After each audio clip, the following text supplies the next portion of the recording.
Chegamos aqui para mais um episódio do Debug, nosso segundo episódio, e esse aqui é aqueles episódios que a gente começa e a gente sabe que se ninguém interromper a gente vai longe demais, porque é um assunto que praticamente está fazendo parte de todas as rodas de conversa e não tem fim, né? São perguntas profundas, são perguntas que colocam em teste aí muitas definições que a gente tinha, muitas coisas que a gente tinha como extremamente claras, meio que rasga essas páginas de definições e começa a repensar elas do zero, porque a gente vai falar de AI, vamos puxar vários assuntos dentro dessa temática, inclusive, claro, a segurança da informação, né? É um assunto que vai longe. E aí, Ale, como é que você tá? Tudo ótimo, Gabriel, e você? Vamos conversar sobre um assunto que quase não é debatido em nenhum meio na atualidade. Tá preparado? Porque sabe que isso aqui, né? É aquele assunto que se deixar a gente falar, a gente vai, né?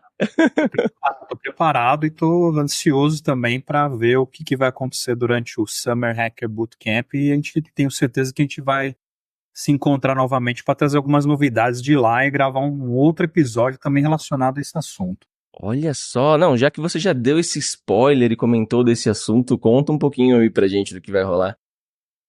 Não, com certeza. Eu acho que esse ano, diferente dos anos anteriores, é a primeira vez que a gente vai ter um AI Summit dentro do Black Hats, o que é algo bastante interessante. O ano passado, que foi o primeiro ano que trouxeram diversos pesquisadores com relação a AI, foi um ano muito bom. Para mim, eu aprendi muita coisa, acho que foi muita coisa que eu não sabia, eu acabei aprendendo por lá e foi uma semana bastante intensiva e esse ano creio que vai ser mais uma vez uma semana bem intensa e principalmente finalizar com um dia adicional de apenas com um summit dedicado para AI. Eu também estou muito interessado, ainda não fechei, mas eu estou interessado em fazer um curso que vai acontecer lá durante o final de semana. Então, com esse curso, eu tenho certeza que lá no final da semana a gente vai poder conversar bastante sobre o que eu vi, o que são os diferenciais, o que os pesquisadores trouxeram em esse um ano aí usando diversos modelos e vamos ver aqui tudo que foi de novidade, tudo que vem de novidade por aí.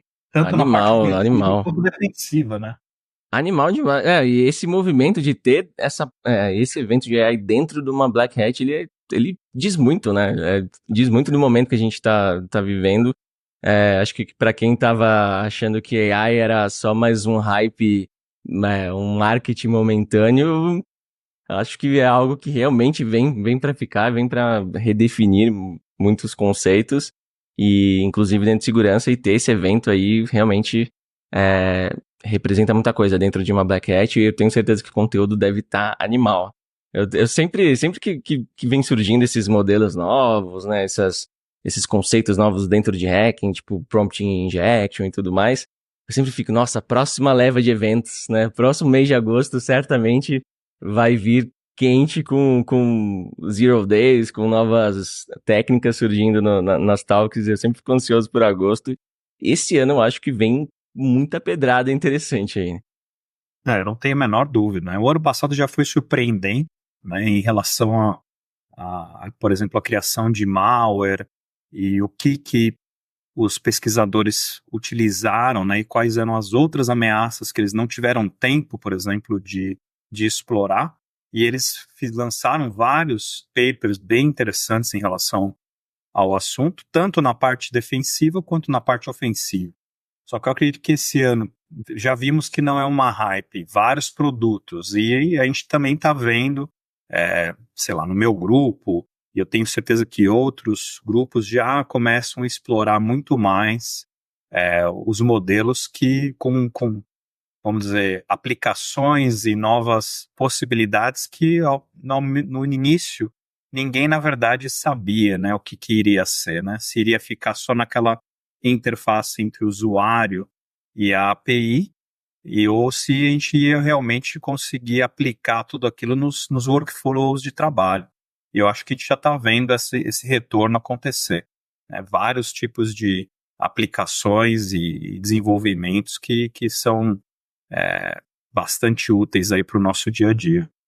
Boa. A gente já vai mergulhar mais dentro dessa parte de segurança da informação. Isso vai girar, nosso episódio acho que vai girar muito em torno disso. Mas antes, deixa eu só para abrir aqui o nosso episódio, Claro. contar um pouquinho da novidade aqui da Pata Academy, né? Esse podcast, esse projeto aqui é um oferecimento da Pata Academy e estamos finalmente com as vagas abertas, depois de mais de um ano aí sem abrir vagas.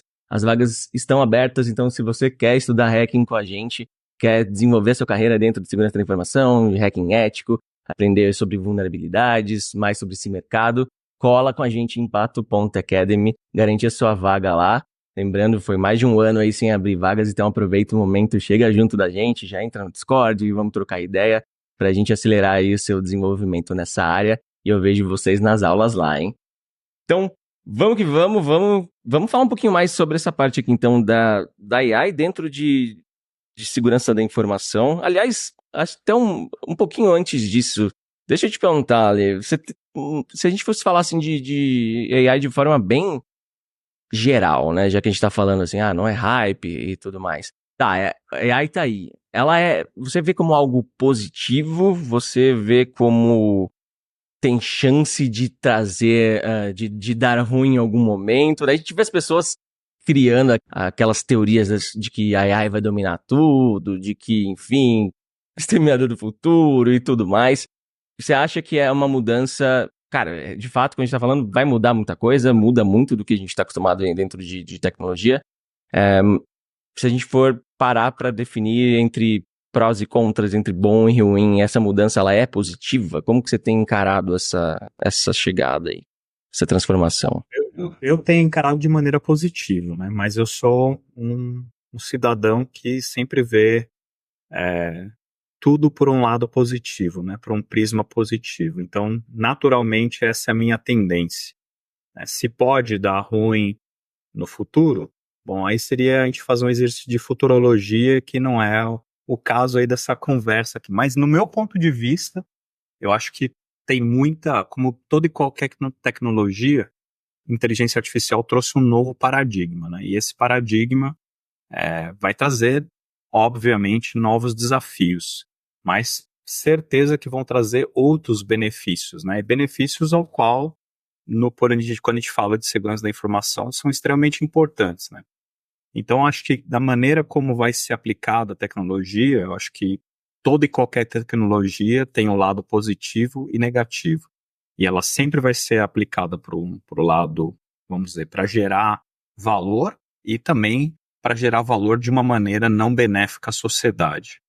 Então, acho que tudo depende de como é que vai ser aplicado, né? Mas, no geral, eu acredito que também não é um assunto que agora que a gente está vendo isso com a chegada do ChatGPT, etc., aplicabilidade para os usuários, etc., ou no caso da Microsoft, com o Security Copilot e etc., ou com os copilots, né? Então, acho que tem um benefício brutal, né? Por exemplo, quando você fala de análise de dados, quando a gente fala de hunting, no mundo de defesa, isso só seria possível graças à aplicação de machine learning, deep learning e, consequentemente, de artificial intelligence, né? Então, acho que esse é um ponto fundamental. Lógico, como toda e qualquer nova tecnologia, você tem novos aspectos para você garantir a segurança, que é o foco principal aí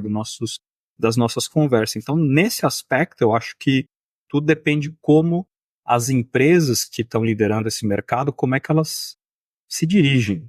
Eu acho que todas elas têm que ter uma estrutura, ou um corpo de governança para administrar a tecnologia. Todos, eu acho, envolvidos nesse processo já estão fazendo algum tipo de trabalho nesse sentido, né? A Microsoft tem lá o framework dela, quando ela estabelece certos princípios, que são os princípios que vão ditar o desenvolvimento de OpenAI, uma parceria com a OpenAI, dos copilots, etc. Então, acho que tudo depende de como é que a empresa vai utilizar. Obviamente que isso pode também extrapolar, por exemplo, para a área de defesa, a área industrial. A gente está vendo os avanços, por exemplo, que teve no parte de full self-driving da Tesla, né? Então, tudo isso são aplicações reais, né, que a gente está vendo o benefício para a gente. Então, sem eu sinto que um lado broxante da internet, do momento que a gente vive, é que o lado negativo ele se destaca mais, ele ganha mais repercussão do que o lado positivo. E isso por conta de como tudo está acontecendo na internet, né? Acho que o mercado a própria imprensa dentro de tecnologia acaba destacando mais o lado negativo do que o lado positivo, porque isso acaba, hoje em dia a imprensa não tem mais, você não acessa mais os sites diretamente desses veículos, você acaba vendo os posts dele, as chamadas de posts em redes sociais, para daí acessar essa matéria. Então o jornalista ele tá sujeito às mesmas regras entre aspas, né, as mesmas necessidades que um criador de conteúdo precisa seguir para conseguir engajar nos algoritmos, que acaba sendo ser sensacionalista, né, criar clickbait e tudo mais. E de forma geral na internet, infelizmente, você falar em tom negativo ou criar um alarmismo, ou, enfim, fazer um clickbait é o que acaba atraindo mais cliques e o algoritmo vai reverberar isso. Infelizmente, isso acaba tomando conta do contexto online como um todo.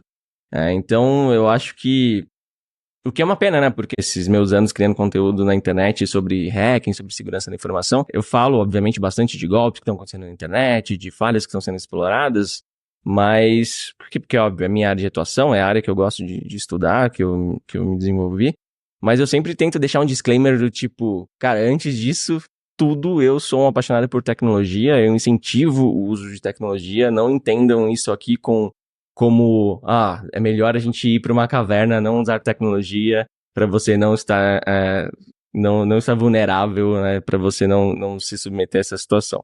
Não é isso que a gente quer dizer, né? Então, o que me deixa chateado de ver, o que eu acho lamentável de ver nesses últimos meses, assim, em relação ao avanço de chegadas de AI, é que os aspectos negativos ou alarmistas e essas visões de a AI vai chegar, vai dominar o mundo, só tem coisa ruim, olha os nossos dados, olha isso aqui. Parece que você só escuta isso.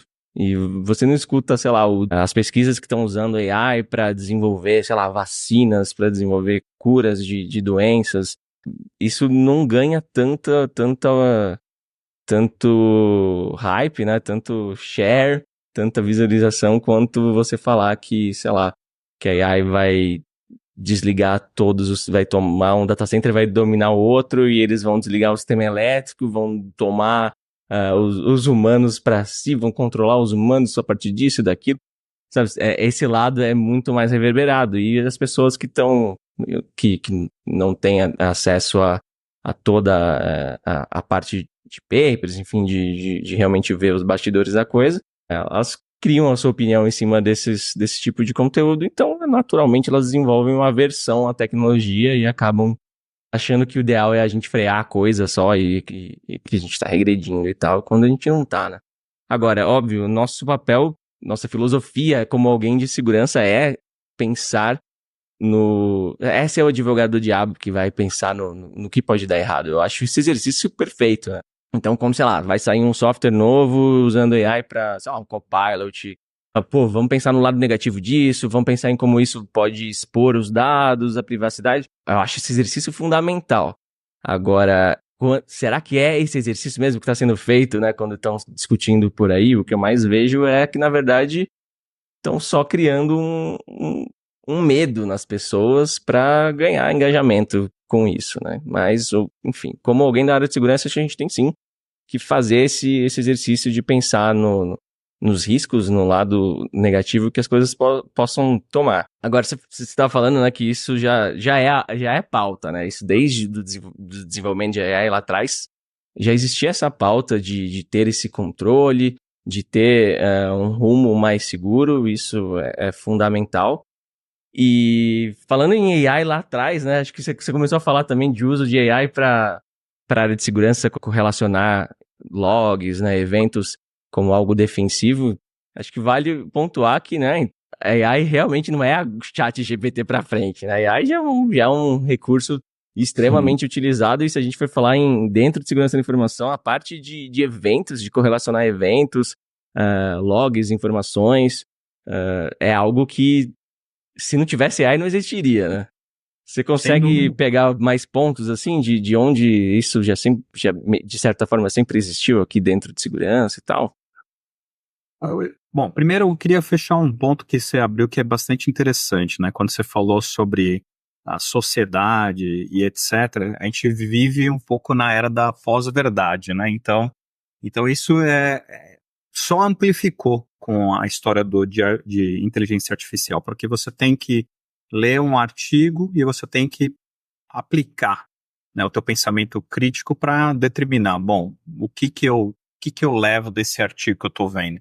Então muitas pessoas acabam esquecendo desse lado, né? Então a inteligência artificial é apenas mais um recurso para fazer o teu trabalho ficar melhor, né? Seja qual for o tipo de trabalho que você realiza. No meu ponto de vista, eu acho que isso é algo fundamental.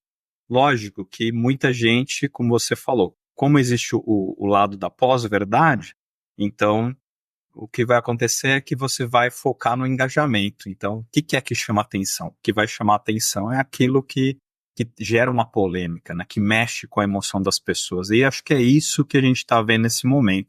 E aí, por isso tem esses debates aí calorosos sobre o que vai acontecer, vai tomar o posto de um ser humano, o que vai acontecer. Naturalmente, eu acho que toda e qualquer tecnologia que surgiu, ela sempre teve um processo de evolução e, quando a gente fala de segurança, de você garantir a segurança, né? Então, para isso que é importante você trabalhar com as atividades que a gente faz, né? De segurança ofensiva e defensiva, né? E o que é que você vai, como é que você vai trabalhar isso, né? Você vai trabalhar em cima de um tipo de princípio que você estabelece, seja como empresa, seja como prestador de serviço, seja como desenvolvedor de software, né? Então, o que a gente tem visto aí é justamente isso.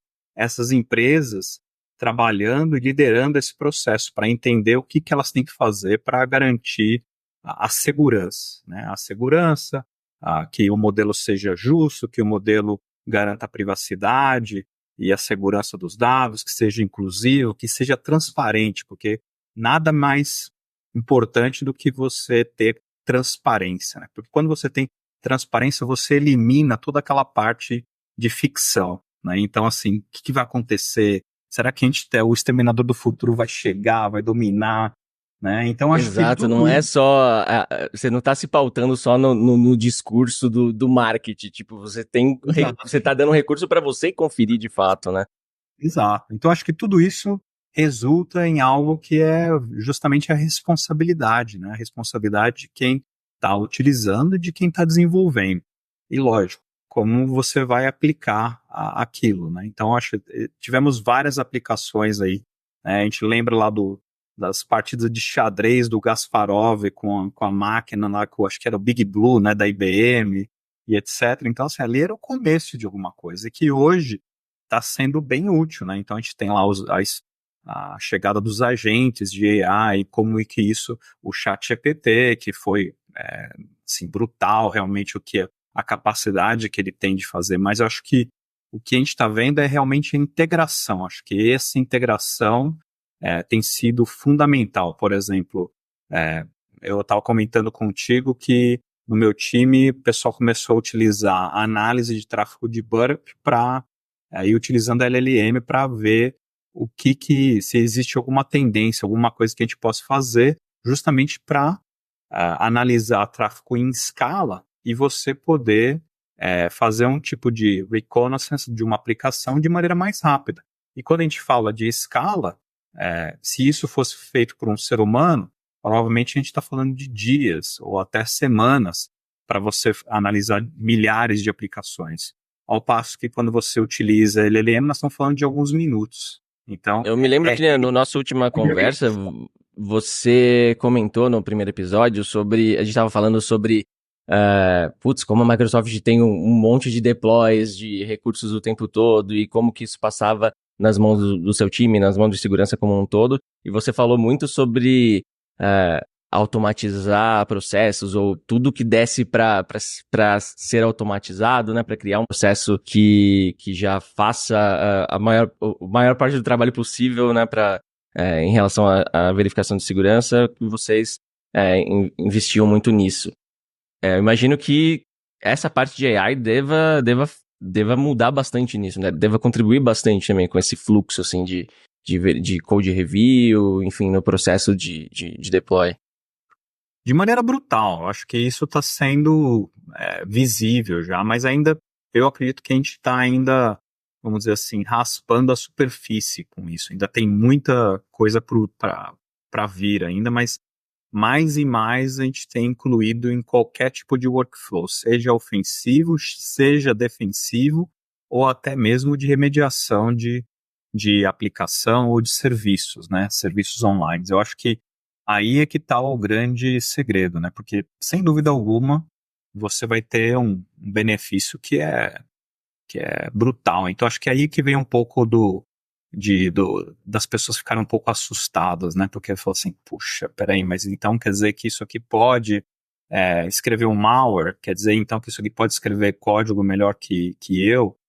Então, aí que vem a dúvida das pessoas. Mas ainda, sim, a inteligência artificial não é capaz de ser criativa como o ser humano, né? Então, acho que aí é onde está o grande segredo. E a gente tem visto já algumas dessas integrações que a gente tem feito justamente na parte de análise de escala, né? Porque se a gente aplicar para o mundo da segurança ofensiva, a gente sempre sabe que vai ter um limite daquilo que você pode fazer, seja lá o modelo de engajamento que você tiver com o teu cliente, seja lá qual tipo de serviço você estiver fazendo, vai ter lá um número de horas que você vai ter que dedicar. Mas tem determinadas tarefas desse processo que, se você delegar para a inteligência artificial integrar com aplicações adequadas, é aí onde você tem o ganho de escala, né? Uhum. Ninguém vai ter. E se você embutir isso e fazer com que isso execute continuamente, e aí a chegada talvez dos agentes de AI, eu acho que isso vai ser bem mais interessante. Seja na parte de aplicação, imagina, por exemplo, ontem eu estava lendo um artigo de um paralelo que foi feito que fez o scan da Dark and da Deep Web. Então, ali, o que é que aquele modelo aprendeu? Aquele modelo certamente não aprendeu nada de excelente, né? Então, depende de como é que você vai aplicar. Eu tava falando algo próximo disso quando, acho que na semana passada teve uma notícia aqui no Brasil de que, se eu não me engano, o Senado, não sei se foi o melhor Supremo, se eu não me engano, entrou com uma medida para o Facebook não poder treinar os modelos dele com base nos posts dos brasileiros. Eu fiquei pensando, nossa, que resultado será que sairia desse modelo, né? Acho que agora eles vão perder a capacidade de fazer memes, né? Provavelmente. Porque além disso, não muito. A qualidade desse modelo treinado em cima de posts, não sei. Mas enfim, brincadeira à parte aqui. Nossa, você passou por vários pontos aqui.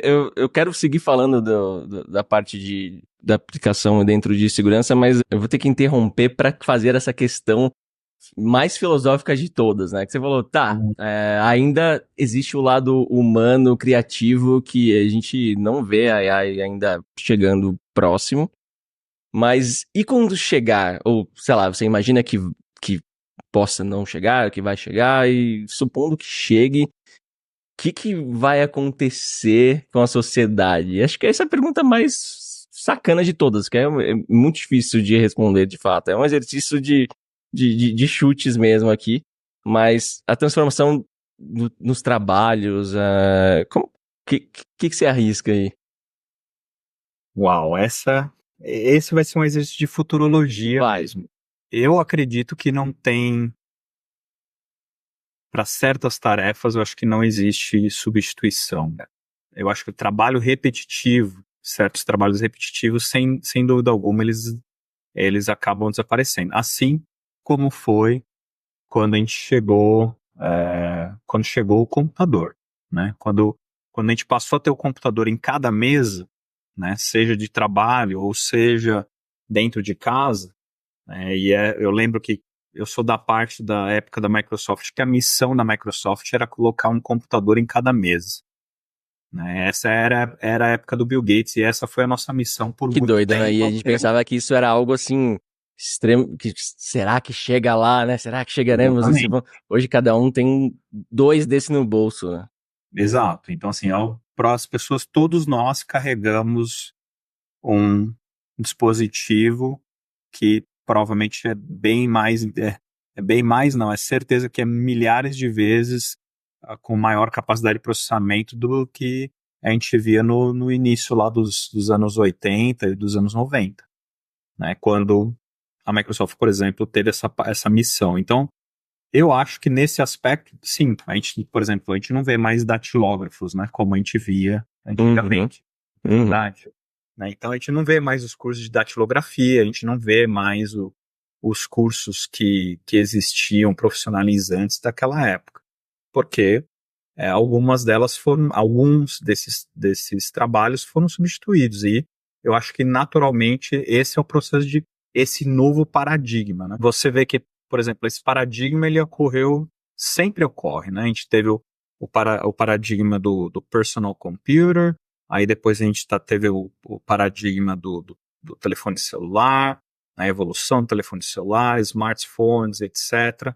E aí depois a gente pode falar também do mundo da nuvem, né? Então a gente não, se você vê hoje o quão era difícil para uma empresa no início, na sua incubação, por exemplo, ter que criar um data center, ter que ter um poder de processamento para poder sair e começar a focar no que é o negócio dela. E hoje não, hoje é algo praticamente impensável. Todo mundo desenvolve baseado na nuvem. E uhum. eu acredito que AI é o mesmo paradigma, né? E aí você coloca segurança nesse aspecto. Lógico, vai isso eliminar postos de serviços e prestação de serviços? Eu acredito que não. Tá? Eu acredito que não. Eu acho que tem vários trabalhos, sim, que podem desaparecer, né? Principalmente aqueles que é, exigem esforço do ser humano, né? E que o ser humano tem um limite, né? E onde você pode aplicar uma máquina para que vai trabalhar 24 horas, né? Então, acho que esse aspecto pode ser algo que vai ser um novo paradigma, né? O Eu vejo filosófico. muito programador, muita gente da área de tecnologia com medo de ter seu trabalho substituído. Um ponto que eu sempre falo é que, cara, você entrou em tecnologia, acho que você deveria esperar isso de qualquer forma, porque é a mesma coisa, o cara que focou lá, framework e tal, ou sei lá, começou a estudar programação, vendo uma linguagem específica, um Code Fusion lá atrás que ninguém mais fala sobre, ou COBOL, COBOL ainda dá pra usar, mas enfim. Sabe, você focou o aprendizado em algo e vai achar que você vai ficar com aquilo e que aquilo vai ser o mesmo cenário durante toda a sua trajetória profissional, cara, você tá extremamente equivocado, né? Então, a transformação que a AI tá proporcionando e vai proporcionar principalmente, eu acho que vai ser muito grande, sim, mas eu acho que isso é algo que me anima como alguém que gosta de tecnologia, porque até falando um pouco do meu lado como empreendedor, né, tem muita coisa hoje já que eu já consigo, dentro da Pata Academy, por exemplo, que eu consegui pôr no ar, como uma microempresa que eu não teria conseguido se não fosse AI, que não teria tido como contratar um time que tivesse dando aquele resultado, aquele output,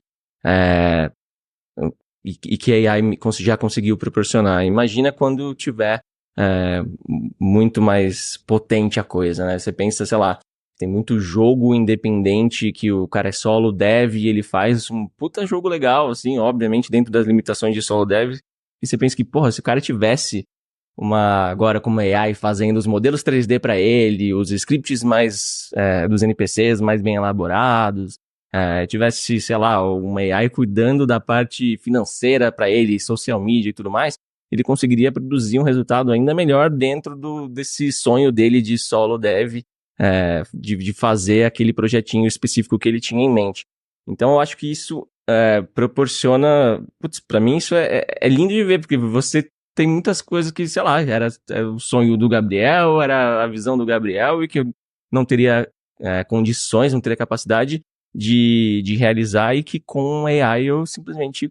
Isso me dá o poder de fazer por conta e chegar muito mais longe, né? Então, eu acho esse lado extremamente animador de se olhar a coisa. Mas sim, acho que a mudança de trabalho vai acontecer. Eu sempre vejo esses debates, o próprio Bill Gates estava falando com o Sam lá no podcast dele, e esse é o ponto que praticamente mais causa a pulga atrás da orelha, assim. Eles mesmos, né, o Sam da OpenAI, o Bill Gates, eles não sabem muito como responder a questão de, por exemplo, se a AI substituir grande parte dos trabalhos, como é que fica, como vai ser a nossa participação, se a gente vai focar mais os diferenciais do lado humano da coisa, a gente vai reduzir carga horária de trabalho, provavelmente.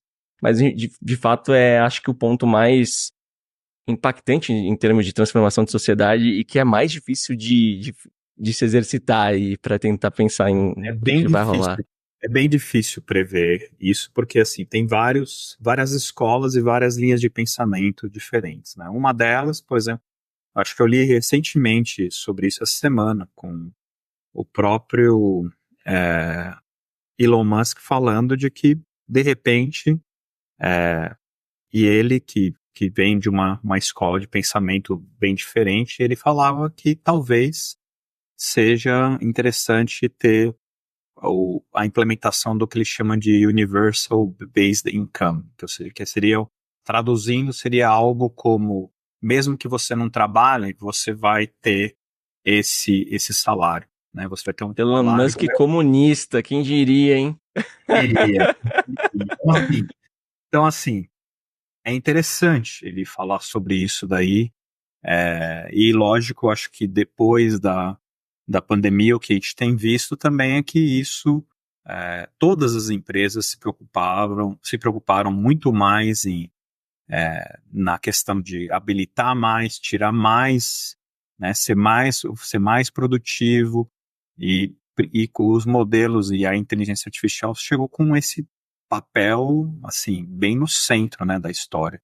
Então, assim, é difícil prever o que pode acontecer, né, e eu acho que tanto o Sam Altman quanto o Bill Gates, eles fizeram esse exercício e falaram assim, acho que passa também por leis, né, e a gente não está preparado ainda, né, então, assim, quando a gente fala de segurança, por exemplo, ainda tem muita coisa para ser criado em relação a leis que a gente não tem, né, eu acho que os Estados Unidos, a Europa, tem já vamos dizer assim, um corpo mais pesado de leis em relação a isso, mas não em relação a essa parte de inteligência artificial. Ainda tem muita coisa ainda a ser feito, né? Porque, por exemplo, se fosse assim, então a gente poderia já praticamente estar hoje com o full self-driving da Tesla, a gente poderia estar usando aí sem colocar basicamente colocar os dedos no volante do carro, né? Porque o carro realmente dirige sozinho. Então, assim, pode ir de ponto a ponto com segurança. Agora, você como ser humano, você vai confiar naquilo? Não sei, né? Você fica assim, tal, mas assim, ó, mas ainda não, você fica ali meio atento o tempo todo, mas funciona, entendeu? Então, assim, se a gente pensar nisso, então o que é que impede de você ter hoje os carros aí da Tesla dirigindo por conta própria? O que impede é a lei, né? Então, assim, existem leis ainda que não foram estabelecidas, então fica difícil você prever isso. E seria muito mais interessante, por exemplo, no mundo de transportes, então você ter caminhões aí rodando de maneira totalmente autônoma, do ponto A ao ponto B. Esse seria um ponto brilhante, né? Porque assim, você está falando de caminhoneiros que estão ali e tal, e que estão expostos, e muitos deles com uma carga horária de trabalho absurda. Então, só que assim, tem muita gente que teve uma vida, né, de mais de uma geração ou múltiplas gerações como caminhoneiro. Então, assim, é ali onde você vê que provavelmente serão áreas que que serão afetadas muito mais rápido, né? Mas tem O próprio outras meio áreas. da aviação, eu converso bastante com o Lito do Aviões e Música, um canal fantástico, o Lito, inclusive, salve pra ele é maravilhoso. E um ponto que eu, como cara de tecnologia, sempre fico, né, cutucando, é justamente esse, assim, será que a gente não teria uma segurança maior, uma eficiência maior jogando, tirando o fator humano do controle dos aviões e do controle de tráfego, porque a maior parte dos incidentes que você vai ver hoje do meio da aviação teve algum fator humano envolvido. Seja sobrecarga no piloto, que estava extremamente cansado, estressado, pressão de ter que cumprir o horário e ter que decolar agora, porque o aeroporto vai fechar daqui a 5 minutos e vai ter que mover todos os passageiros para outro. Então tem um monte de fatores humanos que acabam. Geralmente, você vai pegar um relatório de incidente de acidente aéreo, tem a questão humana aparecendo de alguma forma. E a gente tem capacidade tecnológica de substituir o humano da equação há muito tempo já. Né? Antes da gente ter, sei lá, acredito que por 90 e pouco ali, a gente já tinha o piloto automático conseguindo fazer o voo do início ao fim, numa boa. E por que isso não foi implementado ainda? É muito da questão humana, de querer ter a confiança de, de saber que tem alguém responsável ali, um ser humano que está por trás do comando final e não uma máquina tomando essas decisões. Sempre tem essa questão, como você falou do Tesla. Se a gente for fazer uma análise de quantos acidentes o autopilot conseguiria evitar versus quantos acidentes o controle humano, com a criatividade humana, conseguiria evitar. Pô, a quantidade de informações que o autopilot está considerando é obviamente muito maior. Eu lembro até do comecinho, quando o Google começou a fazer o carro deles lá, teve uma palestra super early, assim, super comecinho, que o cara mostrava uns exemplos de, tipo, carros que estavam vindo em situações que seria zero visão pro ser humano ali no comando do carro e que, obviamente, o sensor tinha, então ele conseguia evitar acidentes e tal. Mas sempre vai ter essa questão humana, né, da coisa. Será que eu sou um cara muito frio em estar falando vamos só priorizar a segurança diz que é melhor a gente colocar o comando para automatizar o comando e boa, ou sei lá, sabe, a frieza da minha parte pensar só por esse lado, como que a gente tem que olhar as coisas, né? É um momento interessante, né? É um momento bastante interessante. Só que assim, se você parar para pensar, tem muitas coisas assim, quando a gente fala, vamos substituir, vai acabar, ou vamos evoluir para algo diferente, então, na minha cabeça, pressupõe que vários pré-requisitos já existem, né? Vivemos em uma sociedade, vamos dizer assim, mais igual, né? Onde tem uma estabilidade, tem uma efusiva prosperidade econômica, etc. E a gente sabe que a gente está bem distante disso. Então, sinceramente, eu não acho que é tão simples assim essa parte de substituição do ser humano por, assim, óbvio que nos países onde a economia é mais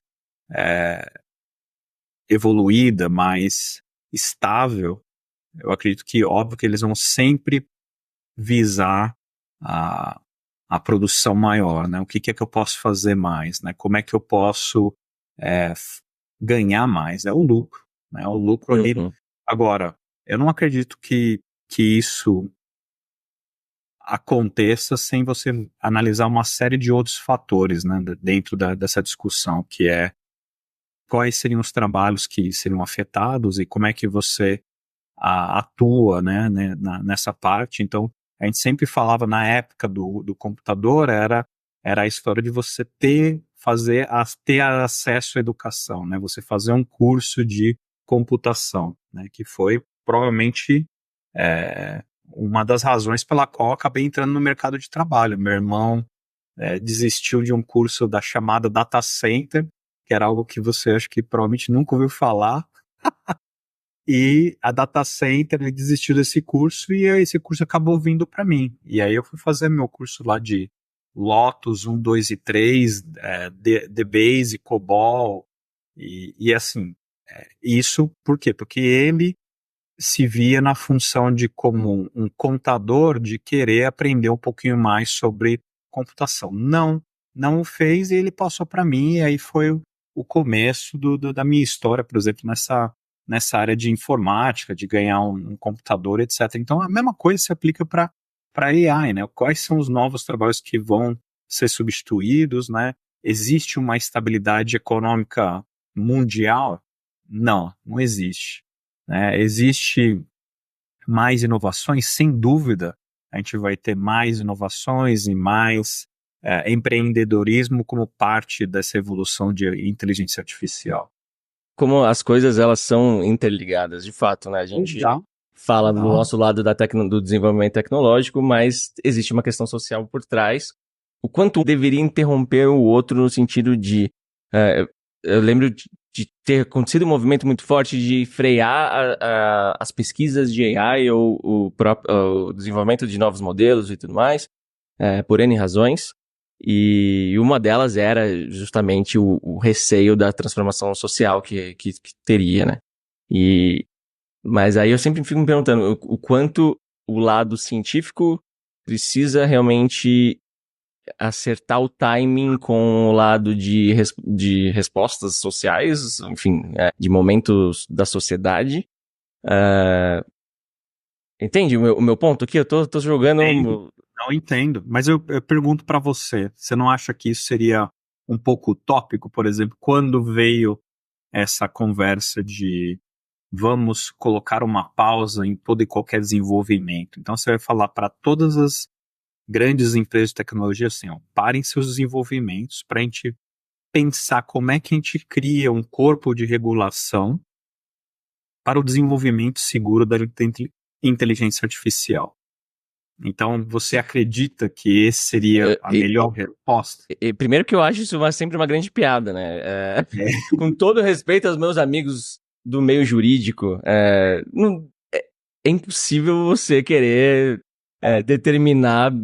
Lógico, precisam ter leis, precisa ter N fatores do meio jurídico em jogo, como a gente mesmo estava falando da necessidade disso agora, mas você atrelar que existir essa determinação vai ser de fato seguida à risca e vai impedir a empresa X ou Y de usar algo assim, é piada, né? E um ponto que eu até lembro de ter comentado nessa época que estavam tendo esse debate é que você querer frear a coisa quando todas as grandes corporações já têm isso em mãos, e quando isso estava começando a virar um recurso disponível para as menores, é justamente você reforçar a posição de favorecimento dessas grandes corporações, e não o oposto, como era a ideia inicial da sugestão, né? Então, vamos impedir o acesso à AI.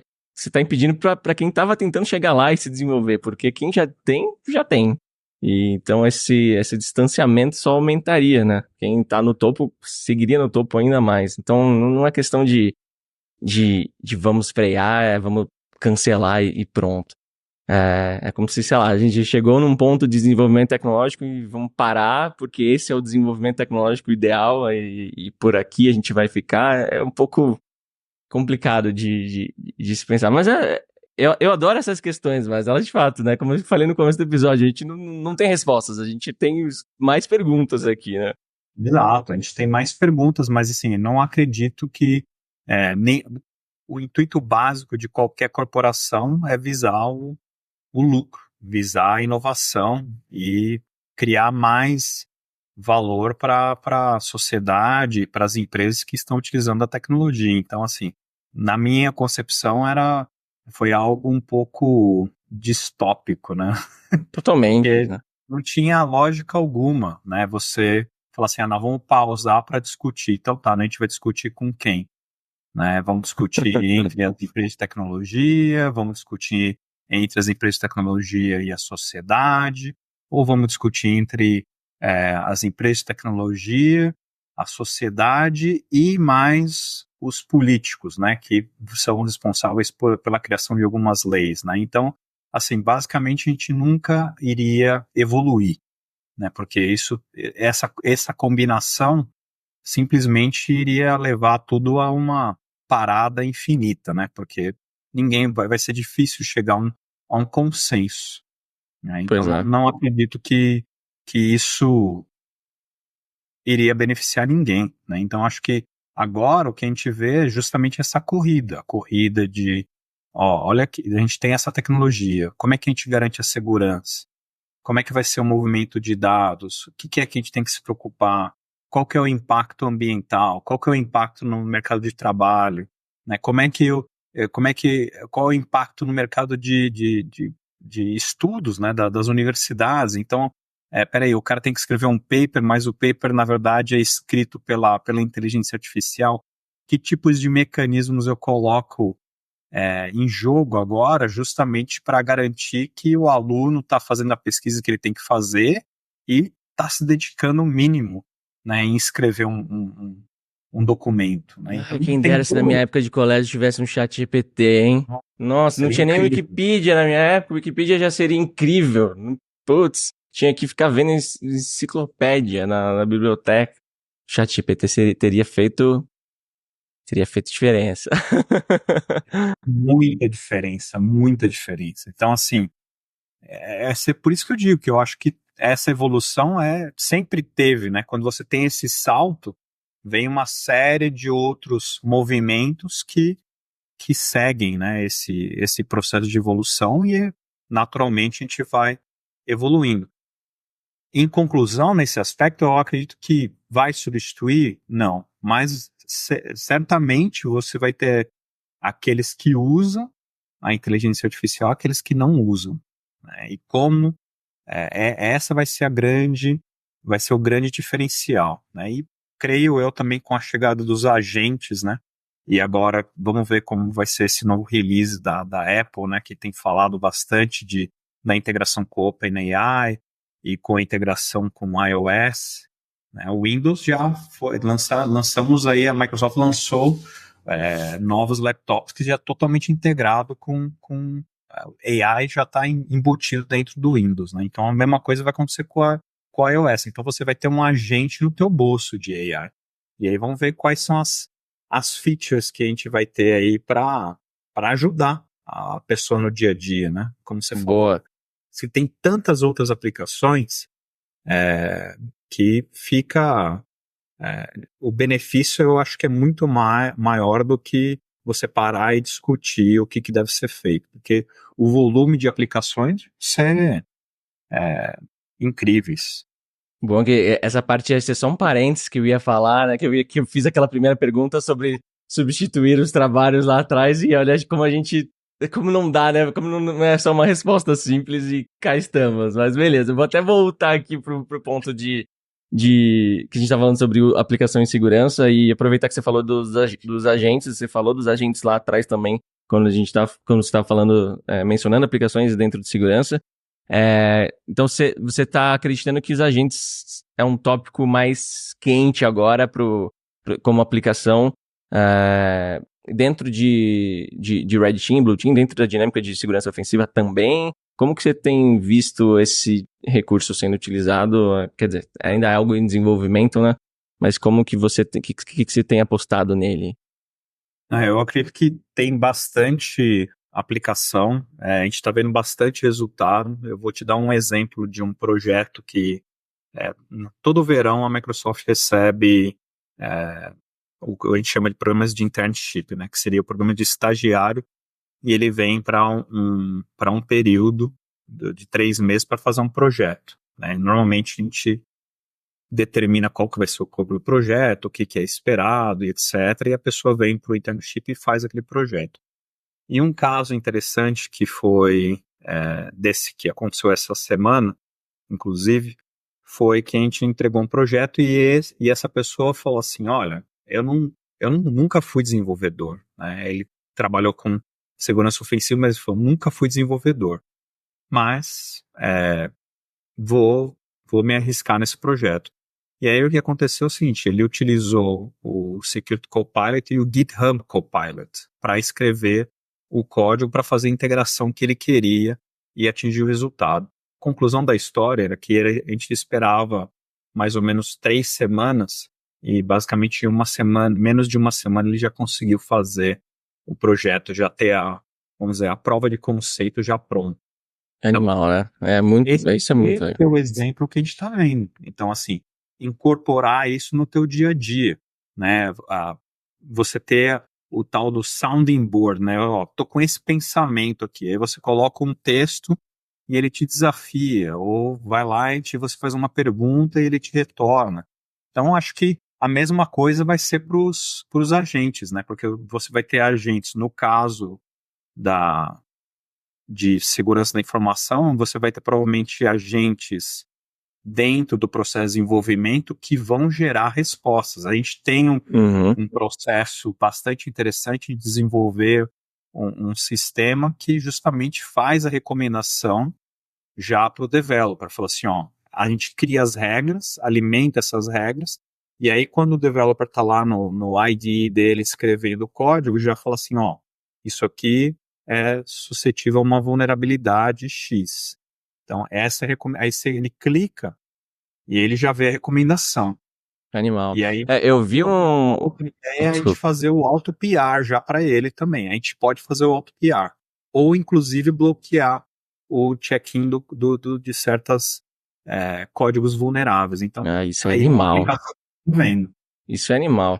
Eu vi na semana passada um paper fazendo um experimento com os agentes para constatar vulnerabilidade. No caso, eles treinaram com um dataset do GitHub, pegando vários patches de vulnerabilidade, né? Então, eles tinham o pós-patch, o pré-patch, a versão vulnerável e a versão corrigida. E criaram um agente para ver se ele conseguiria exploitar isso os Zero Days, no caso, né? E já estão tendo um resultado bem interessante. Claro, ainda o entendimento de LLM em cima de códigos, de bases muito extensas de código ainda é algo limitado, né? Tem toda aquela questão da janela de contexto limitada dos LLMs, mas os caras já estão tendo um resultado interessante, né? Aí, a galera que faz bug bounty aí, já estamos com o nosso na reta. Daqui a pouco já tem scripts aí conseguindo fazer essa verificação, né, de ter esse entendimento do contexto da aplicação e fazer suposições de onde pode ter vulnerabilidade e fazer o teste e, de fato, constatar se aquilo está vulnerável ou não de forma automatizada. E isso é animal, né? Na verdade, para o pessoal da tua turma, eu diria o seguinte: use mais ainda AI, porque você vai achar muito mais código inseguro por aí. Exatamente. E vão ter muitas outras oportunidades. Então, incluir isso no teu workflow de trabalho, eu acho que essa é a grande resposta. Exato. Isso para todo mundo, né? Não só para hacking. É uma nova ferramenta que está disponível e que a ferramenta vai te trazer mais produtividade. Então, em vez de tentar responder com hate e com discurso de que vamos voltar atrás, vamos parar por aqui para isso nunca ir pro ar. Não, é mais fácil você entender a coisa e ter aquilo no seu arsenal, no seu leque de opções e ser mais produtivo com ela e vida que segue. Tecnologia sempre foi assim, né? Sempre foi essa mudança. Eu acho que vai ser fundamental, na verdade, né? Você fazer esse tipo de automação. Então, imagina lá no processo total lá que você faz de hacking, e você fala assim, bom, o que é que eu posso fazer para integrar, o que vai me permitir dar escala que eu não tenho como ser humano, ao mesmo tempo eu vou utilizar lá o mecanismo que eu quiser, o serviço que eu quiser. Óbvio que a gente está vendo aí bastante gente utilizando OpenAI, mas tem outros modelos por aí que você pode utilizar, outros serviços, mas a ideia é, se você incorporar isso no teu processo de pesquisa, no teu processo de reconhecimento de um serviço, ou até mesmo no processo de explorar uma vulnerabilidade, você só está ganhando escala, né? E você está ganhando uma escala que era impossível você ter como um ser humano. Então, acho que é aí onde está o ponto-chave. O ponto-chave é eu posso escalar muito mais do que eu poderia. Exato. Eu tenho feito vários experimentos, tenho me divertido bastante nesse aspecto. E um exemplo que eu sempre comento é o IDOR, né? Então, o IDOR é uma falha extremamente simples que você pode explorar, às vezes, trocando um parâmetro numérico na URL. Então, era cartão de crédito 1, você mudou para cartão de crédito 2 e está vendo o cartão de outra pessoa. você não tá colocando um payload complexo ou fazendo uma injeção com um monte de caractere estranho, Unicode, com aspas. Não, você está simplesmente imputando um número como era previsto pelo escopo da aplicação. É claro que teria que ter uma verificação de autorização ali no meio, vendo se você tem a permissão para acessar um cartão que não é seu. Mas, do ponto de vista de input, né, de padrão que você está inserindo de informação, você está simplesmente inserindo um número que era esperado pela aplicação. Cara, o IDOR, nos últimos anos, sempre pega como top 1 de falhas em programas de bug bounty, e é ridiculamente simples de explorar, como eu acabei de citar. Então era para você pensar, nossa, que falha boba, que falha, tipo, é um número que está trocando. Mas o problema é que os nossos mecanismos atuais, pré-AI, não tem esse entendimento de tipo, putz, essa URL, cartão de crédito 1, mudando para 2, eu estou expondo um cartão que é um dado sensível, que deveria ser visto só pelo próprio usuário, enquanto outra URL, tipo notícia igual 1 e notícia igual 2, está simplesmente mostrando as notícias abertas do site e esse é o comportamento esperado.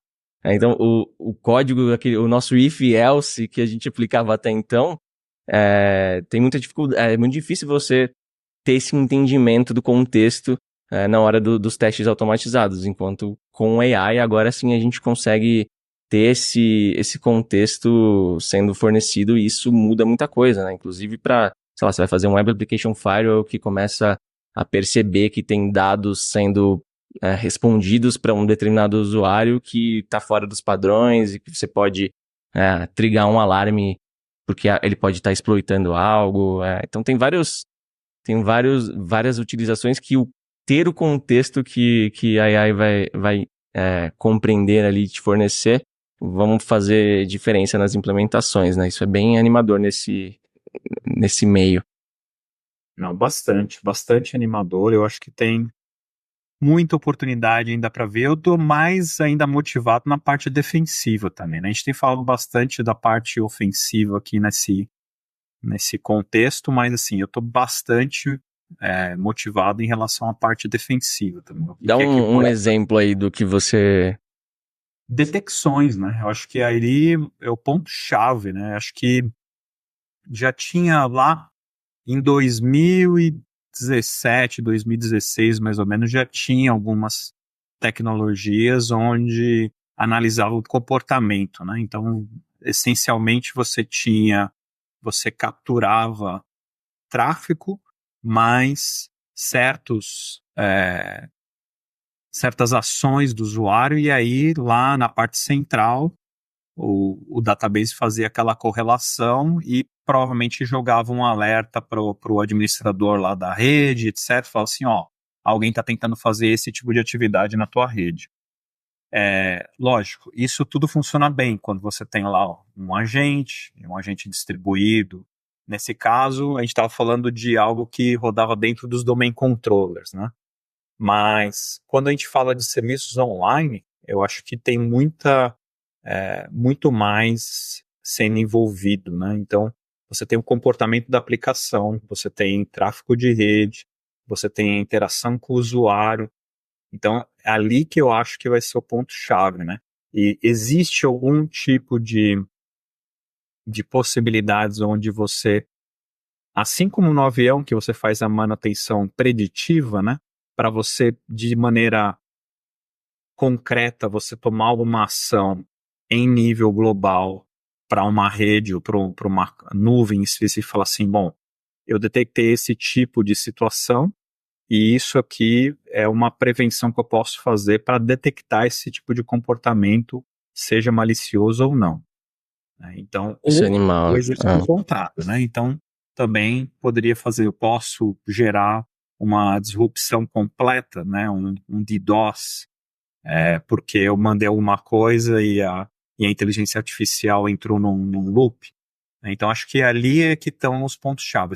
Lógico, quando a gente fala em detecção, acho que é fundamental, né? Todo mundo está interessado em detectar um ataque antes e no começo, né? Mas a gente provavelmente vai dar esse salto de ir além disso, né? De sair da parte proativa para realmente talvez ser preditivo, baseado em certos comportamentos você vai precisar de vários parâmetros, mas aí os grandes provedores de serviços de nuvem têm esses parâmetros, né? Eles têm vários parâmetros, não só o parâmetro da aplicação, mas você tem o parâmetro dos dispositivos de rede, você tem as outras aplicações que estão executando para o usuário, os serviços e etc. Então, assim, existe uma telemetria absurda, né? A Cloudflare, que é uma das minhas empresas queridas, que o pessoal gosta de me zoar, que eu faço propaganda gratuita para eles, porque eu sou fã dos caras mesmo, acho o trampo deles absurdamente bem feito. Eles fizeram um blog post, acho que semana passada, faz pouco tempo, contando um pouco de como eles criaram o antibot deles, justamente como você está descrevendo aí, né? Pegando várias características do usuário. Primeiro, que eles são um provedor de infraestrutura que tem 14% do tráfego da internet passando pelas redes deles. Mas eles conseguem também, tendo um agentzinho em JavaScript embedado nos clientes deles, ter toda a parte de comportamento do usuário para distinguir se aquilo ali é um bot comandando os inputs de mouse e teclado, ou se é de fato um usuário. Então você tem um monte de fator, desde como o cara está navegando, como ele está mexendo mouse e teclado, interagindo no site, se isso bate com como os usuários humanos fazem geralmente ou não, se esse IP foi visto navegando em vários outros sites ou não, porque seria extremamente estranho um IP estar acessando uma empresa X e não ter passado por, sei lá, por um search engine ou por grandes outros sites na internet, né? Como eu falei, os caras têm 14% do tráfego sendo roteado por eles, sem falar daqueles JavaScripts de CDN que os caras oferecem e um monte de site usa. Então os caras eles têm um comportamento esperado para um usuário e conseguem aplicar isso em real time. Quando você deu um enter para acessar um novo site, ele já consegue concluir se você provavelmente é um bot ou não. E aí, obviamente, se você tiver determinado nível de avaliação deles, eles podem te jogar para um teste de CAPTCHA, para algum outro procedimento para bater o martelo ou não, né? Mas, cara, isso é animal, né? Eu acho muito legal essas aplicações. Eu acho fantástico. Então, por isso que eu estou bastante motivado, porque eu acho que isso vai fazer uma diferença grande para todo mundo, né? Porque no final das contas, uma das missões das empresas é prover a segurança dos usuários que usam dos serviços que ela cria ou mantém, né? Então, acho que essa parte, e eu acho que isso vai ser fundamental, porque eu acho que a maioria das empresas tem uma postura talvez um pouco reativa e lenta até a resposta, né? E o processo de detecção normalmente só aumenta, né? A gente tem visto em alguns casos que já é maior que 30 dias, né? E tem casos que tem as empresas que nem sabem que tiveram um breach. Então aí é onde está a história do AI, né? Ou seja, esse volume de dados vai definitivamente permitir que você reduza o tempo e provavelmente você consiga ver que aquele tipo de comportamento provavelmente é um comportamento malicioso. E aí você bloquear. Então, assim, a parte de AI Threat Hunting, a parte de pesquisas de malware, de você fazer, provavelmente, ver o que está acontecendo na Deep Web, ver o que tipo de conversas que acontecem, porque o crawling e a análise daqueles dados está acontecendo, né? Está acontecendo em real time. Né? Utilizar isso em conjunto com blockchain, por exemplo, para você validar transações fraudulentas. Então tem bastante coisa que eu acho que tem. É muito interessante. Eleva o nível do jogo, mas eleva o nível do jogo de ambos os lados, né? Certamente isso entra, como a gente já citou alguns exemplos, entra como artifícios novos ofensivos também. E o lado defensivo tem que naturalmente tem que levar o nível do jogo para responder à altura, né?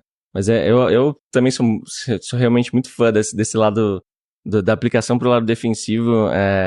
Eu me lembro que eu acompanhava bastante a SentinelOne, que eu acho que é uma empresa... nossa, é animal a solução dos caras. Primeiro cliente deles no Brasil foi o pessoal da Level Up, que eu trouxe eles para cá. Estavam com um desafio interno lá e eu achei que casava a solução e fiz a intermediação, enrolou e eu já era fã do produto, pude ver na prática e é muito legal, assim, isso estamos falando de coisa há 10 anos atrás e os caras já estavam fazendo muito disso, né, como um endpoint protection, mas pegando o comportamento que aquele arquivo tá fazendo na máquina e não uma assinatura que foi de um pedaço do software malicioso que foi anotado, um hash que foi anotado para dizer que se ele é algo malicioso ou não. Se tá lá o Word abrindo um CMD, fazendo, não importa que ele tenha o certificado de binário da Microsoft, ele é um EXE assinado ou o que for, veio o Papa falar que jura que é o Word, se ele tá abrindo um CMD que tá jogando uma nova regra no firewall da máquina, é um comportamento inesperado e tem que ser travado, né? Então, acho que nesse sentido muda muita coisa. A gente, na área de segurança, ficou muito tempo muito preso a isso de confiamos nesse hash, ou isso está numa regrinha hard-coded ali numa lista de hashes, uma lista de samples, sim ou não, e é só no sim ou não que o jogo é definido. Enquanto, cara, não importa. Se é o Word, pode estar com o certificado que for. Se ele está desempenhando uma ação suspeita, uma ação que ele não deveria, a gente tem que trigar um alerta aqui, né? E a AI que vai possibilitar isso, né? Assim, a enxurrada de dados que isso está gerando.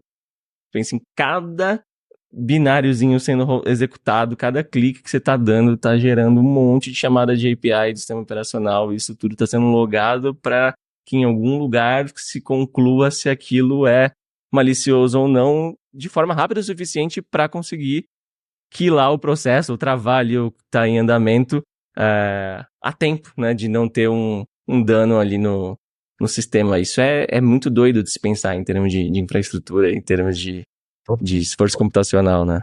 Você está vendo que isso tudo, na verdade, agora você acabou de abrir uma caixa de Pandora, né? Então, assim, eu tenho aqui várias coisas do que você falou que eu acho que é bastante interessante. Bom, primeiro, número 1, no meu ponto de vista, quando você fala de os novos paradigmas, quando você fala de desenvolvimento de software, você fala que existe uma parte provavelmente de design, de desenvolvimento, development, de uma parte onde aquele código vai estar vivendo lá, seja DevOps ou o que é que você está utilizando, né, como mecanismo para você fazer o desenvolvimento e você jogar aquele código para produção, deploy in production, né? Então, nesse aspecto, se você a gente quebrar nessas 4 fases, então você pode pensar o seguinte, em cada uma dessas fases você vai ter um certo workflow.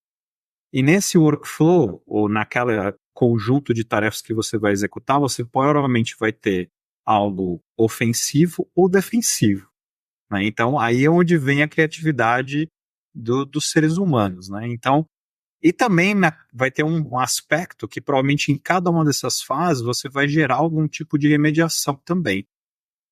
Então, se você pensar nisso, então você tem 4 fases distintas de remediação, e provavelmente 4 fases distintas onde você pode usar o jogo ofensivo ou defensivo.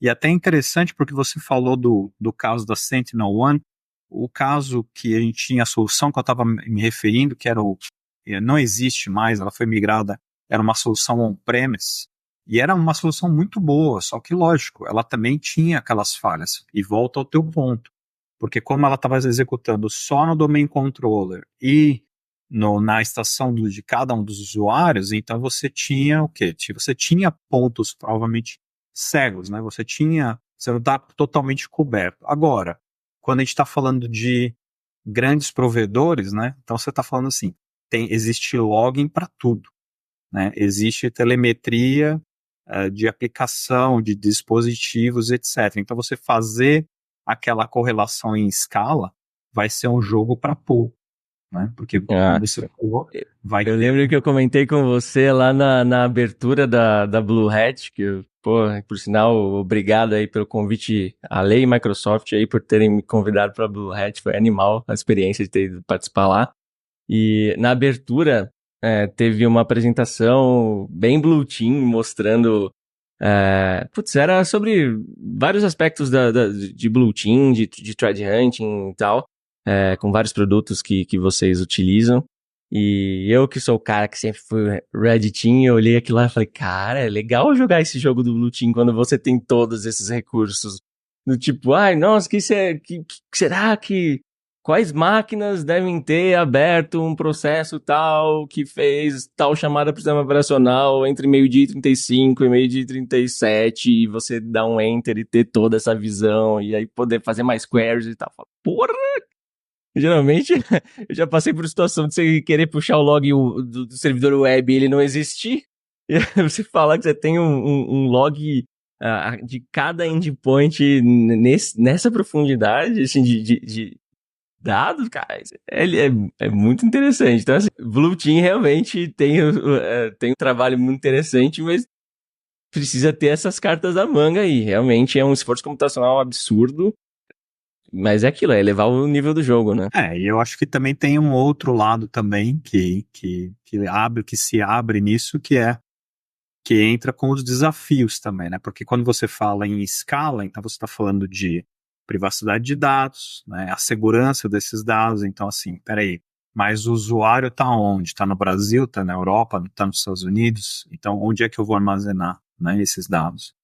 E aí, lógico, você vai ter o quê? Naturalmente, você também vai ter uma incidência grande de falsos positivos, né? Então, Uhum. e aí? Como é que você lida com isso? E o outro lado que é a questão de você de você se adaptar continuamente, né? Porque o bom da inteligência artificial é que uma vez aprendido, provavelmente a resposta correta vai vir. Então ela vai sempre estar evoluindo, assim como as ameaças evoluem também, os ataques evoluem, né? Então aí é o que eu digo. Por isso que eu digo que vai ser interessante qual que vai ser a aproximação que as empresas vão ter para justamente, dependendo do negócio que elas fazem, qual que é o processo que elas seguem, seja desenvolvimento ou de colocar um código em produção, para justamente incorporar e garantir a segurança daquilo que está indo em produção. Então, eu acho que aí é que está o processo para a gente chegar naquilo que a gente começou, que é a tal da segurança preditiva, Cara, eu falei que utilizando esse IA. assunto ia longe, falei que esse assunto ia longe. Agora você tocou no ponto de privacidade, acho que a gente pode falar um pouquinho mais sobre isso. É... Nossa, privacidade é uma questão complicada, porque a gente está cada vez mais conectados, mais digitais, agora então imputando tudo quanto é informação do nosso dia a dia para uma AI, fazendo upload para um servidor ou o que for. A gente está colocando ainda mais lenha na fogueira, né, digamos assim. Como você vê aí a questão de privacidade dentro de AI? O que seria o caminho mais interessante? É trazer isso para uma execução cada vez mais local, de repente, enfim, limitar a utilização remota, substituir dados sensíveis, um pouco disso tudo? Eu acredito que tem vários desafios aí nesse meio, né? Eu acho que o primeiro é você ter certeza do serviço que você está utilizando, que existe uma transparência, né? Então, aquilo que vamos voltar ao início da nossa conversa, que a gente falou dos frameworks que as empresas utilizam, né? Então, um dos pilares que deveria ser o pilar fundamental para toda e qualquer empresa é a privacidade dos dados, né? Segundo, você tem um modelo justo, né, de análise. Terceiro, você respeita as leis da onde o dado ou de onde o usuário está vivendo. Acho que esse é o fundamental. Quarto, confiança, né? Então, assim, todas as empresas têm que têm que viver para aquilo, né? E tem que investir, né? Não pode ser só, eu falo de segurança, eu falo de confiança, mas na verdade I don't walk the talk. Uhum. Então, assim, eu acho que tem que ter isso, tem que ser fundamental para aqueles que estão consumindo os serviços e para poder ter certeza que, assim, bom, eu posso confiar nessa empresa, essa empresa realmente está me dando os parâmetros que eu preciso para eu utilizar o serviço, para eu investir, né, e ser responsável, né, porque, assim, à medida que você tiver esse conjunto aí de pilares fundamentais, aí você pode ter certeza que você fala assim, bom, problemas vão existir, mas você sabe que existe uma ação em cima daquilo, né? Então, acho que esse seria o primeiro passo, né? Ou seja, aquele que eu vou consumir o serviço, ter certeza que existe um framework in place que cobre todos esses 5 aspectos que a gente comentou. Aí, logo de cara a tua pergunta, eu acredito que com isso, se você tem esse framework in place, a ideia de você ter o dado mais próximo e dentro de onde você está consumindo, acho que vai ser fundamental. Então, se você tiver no Brasil, você vai ter que seguir a lei brasileira. Se você tiver na Europa, então você vai ter lá o GDPR. Então, como é que isso afeta? E lógico, isso também vai afetar provavelmente a experiência e as características que o serviço possui, né? Porque você não vai provavelmente ter uma transferência global dos dados, né? E aí Ponto, até porque isso remete um pouquinho, desculpa te interromper, mas isso lembra aquele ponto que a gente estava falando, como as coisas às vezes precisam se conectar do avanço de tecnologia e de determinações que estão sendo feitas com realidade social, com realidade do local onde isso está sendo aplicado, né? Porque se a gente simplesmente olha para as leis europeias, que são fantásticas, são super focadas em privacidade, e quer só dar um Ctrl-C, Ctrl-V aqui, por exemplo, obrigando as empresas a terem a infraestrutura totalmente local, provavelmente seria um baita de um caos, né? Considerando infraestrutura que a gente tem local, para poder ter todos os provedores com uma instância local provendo isso, não sei se a gente teria essa condição no Brasil para simplesmente aplicar como eles aplicam lá, que tem data centers, enfim, a infra interna de comunicação muito mais desenvolvida. Então, acho que tem um pouco disso, né? Às vezes não é só olhar para um modelo mais desenvolvido, digamos assim, nesse sentido, e querer dar um Ctrl-C, Ctrl-V, porque aqui eu acho que não rolaria ainda, a gente não tem essa maturidade toda, né? Não, mas você tava concluindo o seu Mas aí raciocínio? não seria um caso, por exemplo, de você não vê também que isso também, a aplicação da inteligência artificial acaba se resumindo para alguns players, né? Porque justamente são os players que têm condição, por exemplo, de ter um data center dedicado para o Brasil, né? Ou ter lá um data center para a China, ou falar assim, eu vou criar alguma parte para a parte governamental. Então, querendo ou não, você acaba restringindo isso para alguns players, né, na verdade. Sem Eu acho dúvida, que, sem dúvida.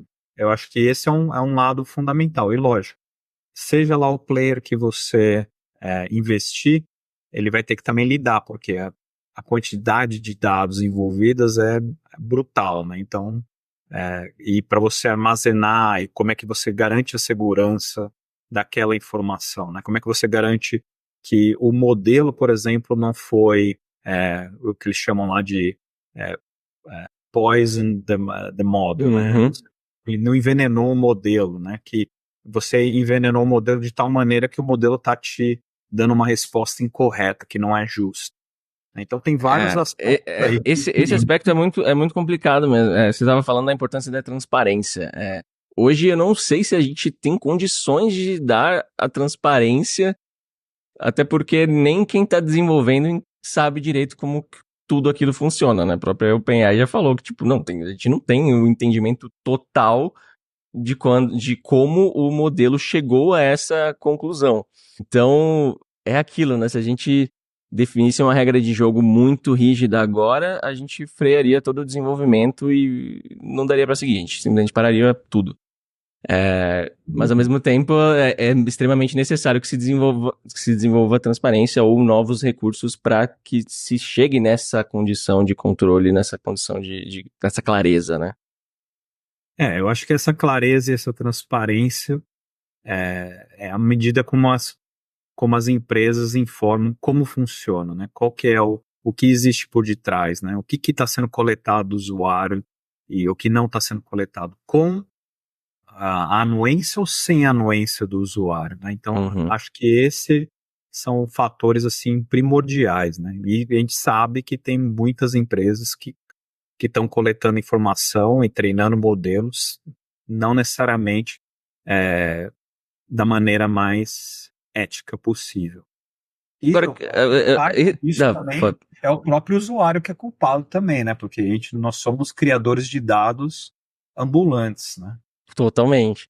É um ponto que essa nossa conversa aqui me fez lembrar.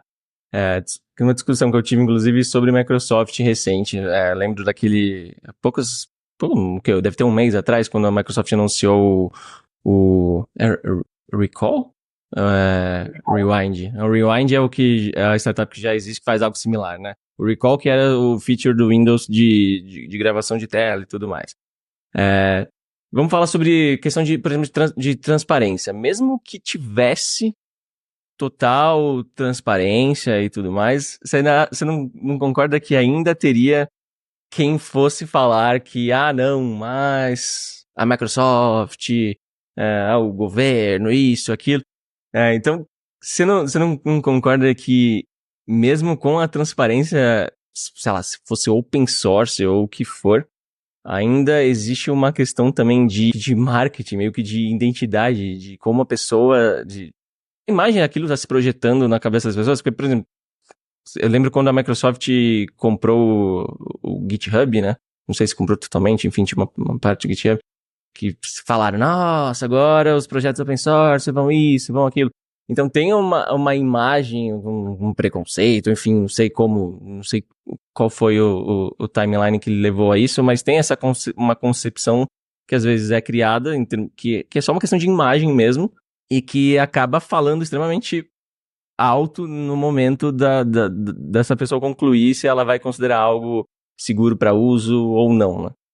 Então, acho que às vezes a gente dá transparência total, a gente segue toda a checklist nesse sentido, mas ainda existe o fator como a pessoa tem a conclusão da imagem daquilo, sabe? Não sei se eu consegui pôr o meu ponto direito aqui. Eu acredito que sim, mas eu vou concluir essa parte da seguinte maneira. Eu acho que a maneira como as empresas respondem a certos incidentes ou a certos momentos, eu acho que diz tudo sobre a questão da confiança no mundo digital. Boa.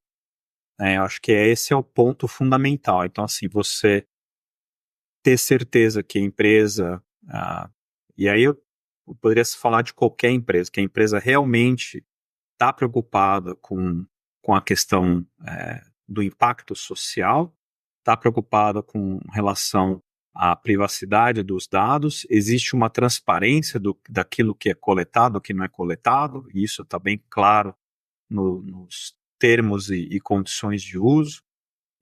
Outro aspecto que eu acho que é fundamental o investimento que existe na parte de segurança, né, para você analisar falhas e etc.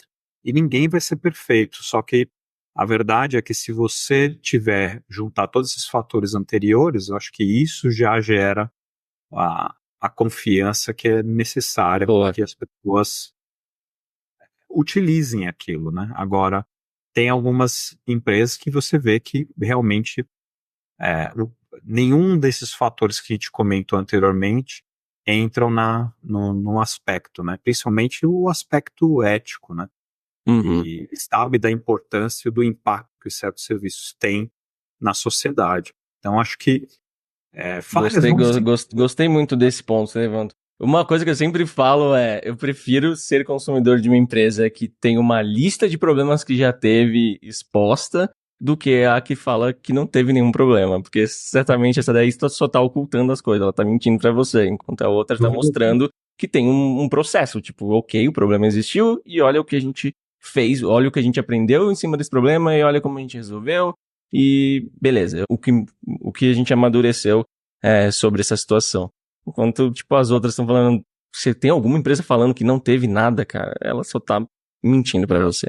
Eu acho que acho que a gente está bastante tempo na área de segurança para entender que não existe 100% de segurança. Não existe o 100%. Então, Boa.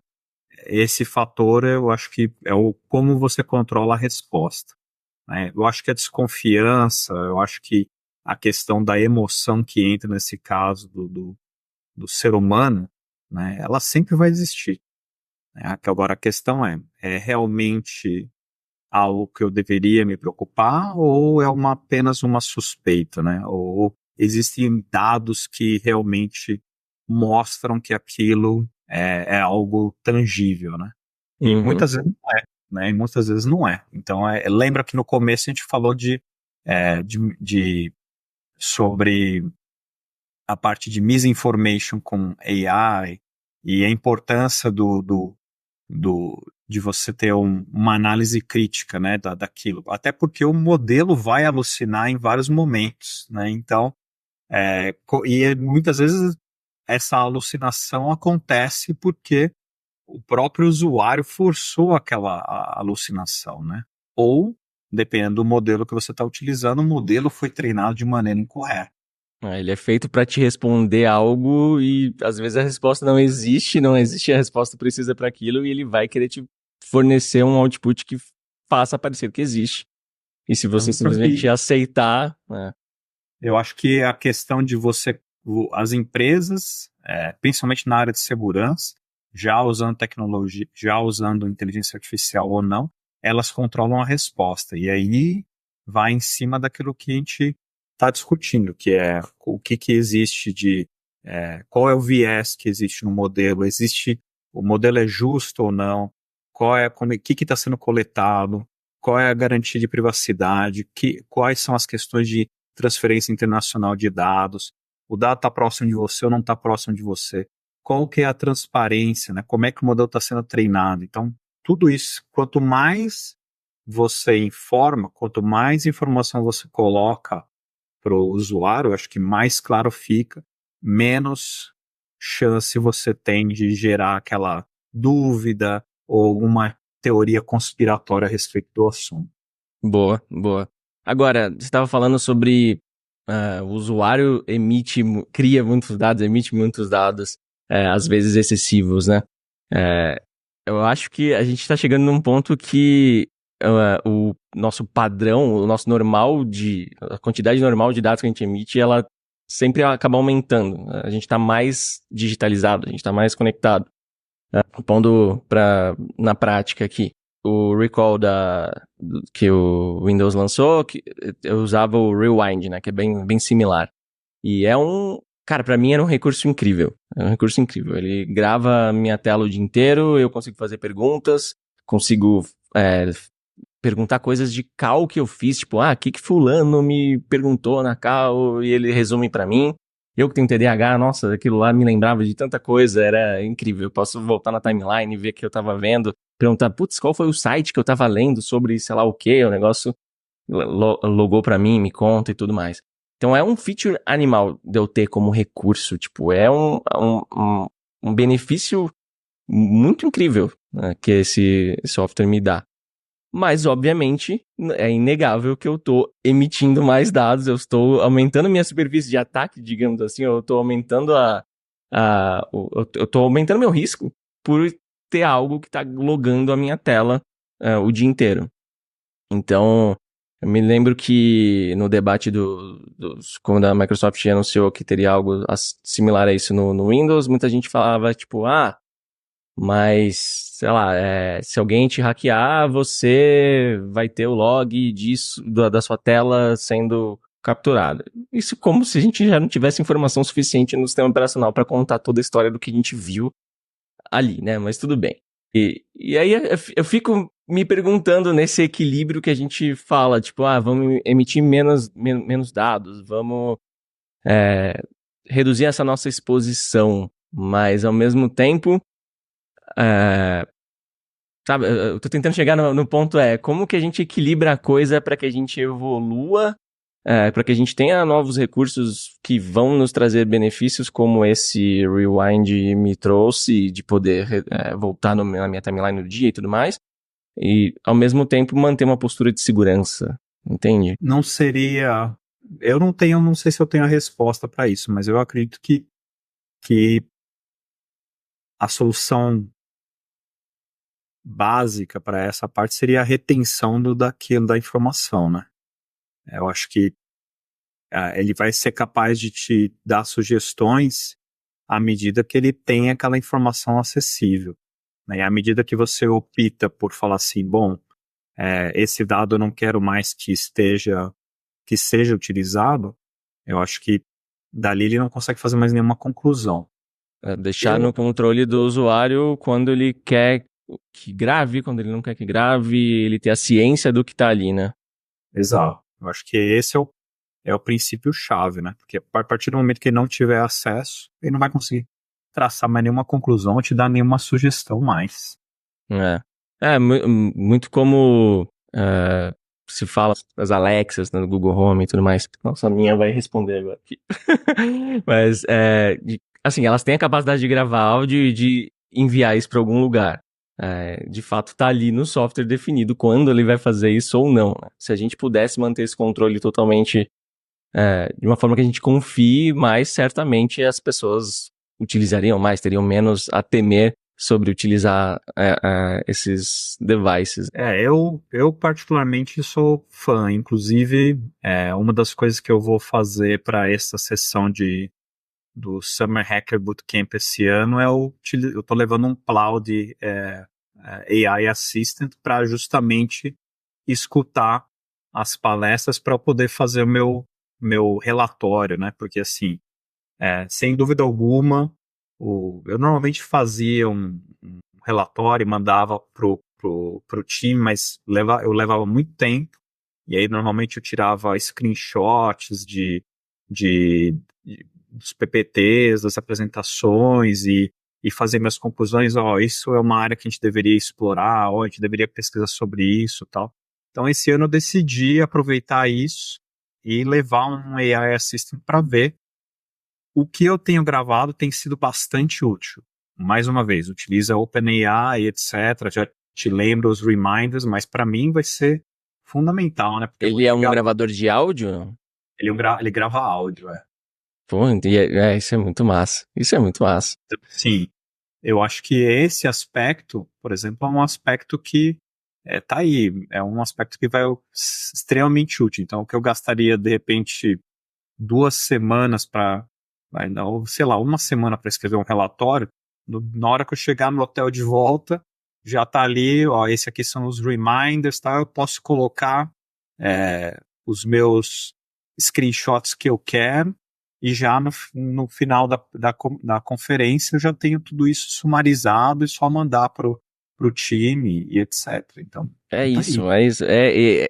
Esse é o ponto que eu tava querendo que a gente refletir aqui, né? É esses altos e baixos, porque de fato, olha o benefício que isso te traz versus, né? E de novo, aquela questão da ciência, de você sabe como isso está funcionando e você tá dando o seu opt-in, digamos assim.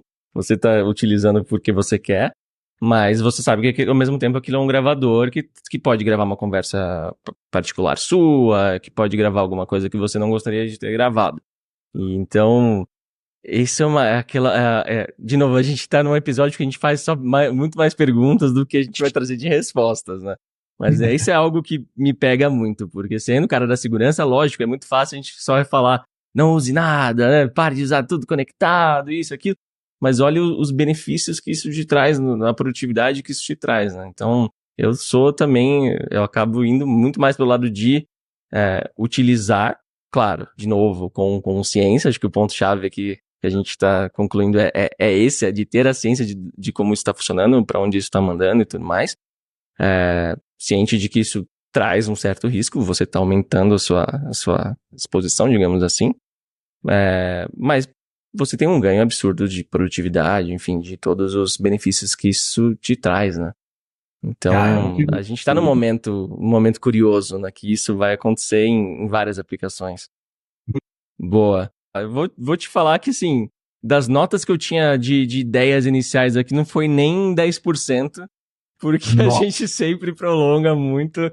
E é um assunto que vai ser sempre assim. A gente tem muitas perguntas e é algo que, naturalmente, quem é apaixonado em tecnologia vai se remoer nessas perguntas como a gente fez aqui hoje. Como eu tenho falado desde o começo do episódio, é um episódio de muito mais de perguntas do que de respostas. A gente está fazendo exercícios mentais aqui de tentar responder, tentar supor um pouquinho de como as coisas vão se desenhar. O fato é que a gente está acompanhando em real time aqui, né?